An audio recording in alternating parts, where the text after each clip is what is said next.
Você sabia que a seleção brasileira, mesmo com essa bolinha, conseguiu ter mais audiência do que o clássico entre Flamengo e Corinthians e do que o último capítulo de uma novela das 8 na Globo?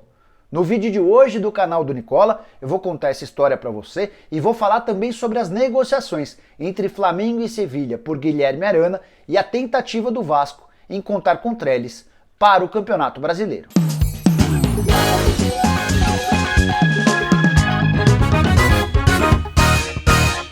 Fala aí pessoal, eu sou o Jorge Nicola e queria começar a falar para vocês sobre números no mínimo curiosos de audiência relacionados à seleção brasileira.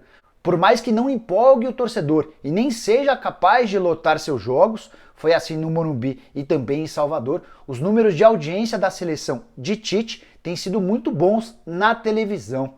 A estreia do Brasil aconteceu na última sexta-feira contra a Bolívia e registrou média de 32,9 pontos de audiência. Esse número é superior ao do último capítulo da novela O Sétimo Guardião, também numa sexta-feira. É bem verdade que O Sétimo Guardião registrou a segunda pior audiência entre todas as novelas da Globo no último capítulo. De qualquer maneira, é a última novela que terminou e a seleção brasileira conseguiu ficar à frente. Já nessa terça-feira, a seleção voltou a entrar em campo, dessa vez contra a Venezuela. Empate em 0-0 num jogo bem ruinzinho. Ainda assim, foram 33,8 pontos de audiência, muito mais do que os 29 pontos registrados também numa terça-feira entre o clássico de Flamengo e Corinthians, o clássico que reunia as duas principais torcidas do futebol brasileiro e que valia a classificação para as quartas de final da Copa do Brasil. Você vai lembrar que o Flamengo venceu por 1-0 num Maracanã lotado. Ainda assim, a audiência ficou em 29 pontos, são 4,8 pontos de audiência a menos. Só a título de curiosidade, em São Paulo, cada ponto equivale a 73.015 domicílios com TV ligada. Quero falar agora sobre Guilherme Arana, que é o novo alvo do Flamengo. Quem acompanha o canal do Nicola viu, nessa semana, a informação que eu trouxe de que Felipe Luiz havia deixado de ser a prioridade no Flamengo.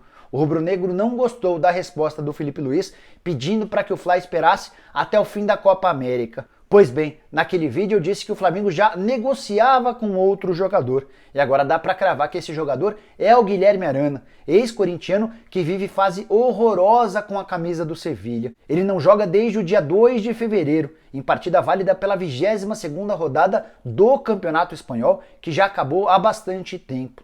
E essa opção de deixar o Arana de fora é técnica, não tem nada a ver com contusão. Então, o Sevilha decidiu que venderá o jogador e o Flamengo procurou nos últimos dias a diretoria do clube espanhol para iniciar as tratativas. A primeira pedida do Sevilha foi de 10 milhões de euros por 100% dos direitos econômicos. A ideia do Flamengo é comprar uma parte menor e conseguir parcelar essa parte menor, algo que o Corinthians não conseguiu. Você vai lembrar que no começo dessa temporada, o Timão passou quase 2 meses negociando. Chegou a oferecer 7 milhões de euros por 70% dos direitos econômicos. O Sevilha pediu 8 milhões de euros na oportunidade e exigiu que o parcelamento oferecido pelo Corinthians fosse pago de outra forma. O Sevilha queria receber a maior parte do dinheiro à vista, com medo de tomar calote. Essa informação das negociações com o Sevilha foi confirmada por uma pessoa da minha confiança no Flamengo e já chegou até aos ouvidos do Corinthians.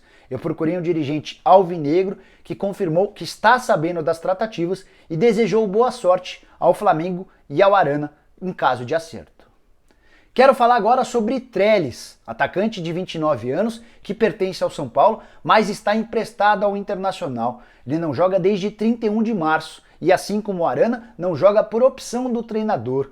O Internacional tá louco para se livrar do Trellis e aceita o repasse sem qualquer investimento, ainda que tenha gastado no começo desse ano 1,5 milhão de reais pelo empréstimo de uma temporada. A única coisa que o Inter não aceita é ter de dividir os salários. E o primeiro interessado no Trellis foi justamente o Vasco, e o negócio tem emperrado porque o Vasco gostaria da ajuda do Inter em metade dos pagamentos. Hoje o Trellis ganha 250 mil reais e a oferta do Vasco seria de pagamento de 125 mil reais mensais, com o Inter arcando com os outros 125 mil.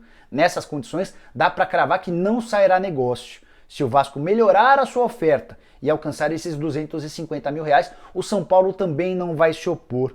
Por falar em São Paulo é outro que se arrependeu amargamente de ter feito negócio com o Trellis. 6 milhões de reais por 70% dos direitos econômicos do atacante de 29 anos de idade, que tem menos de 60 gols na carreira, apesar de jogar como camisa 9.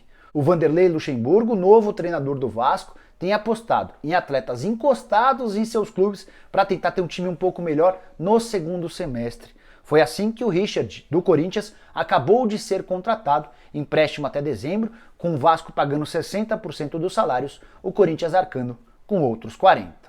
Bom, eram essas as informações de mercado que eu tinha para trazer por agora. Espero que você tenha curtido o vídeo e dê um like por aqui. Tenho notado que muita gente que não é inscrita assiste aos vídeos, uma média de quase 70%. Então se inscreva, acione o sininho para ser notificado toda vez que eu fizer um vídeo novo ou uma live, além de usar o espaço para comentários, para deixar crítica, sugestão, opinião. A ideia é que você interaja o máximo possível, beleza? Um abraço!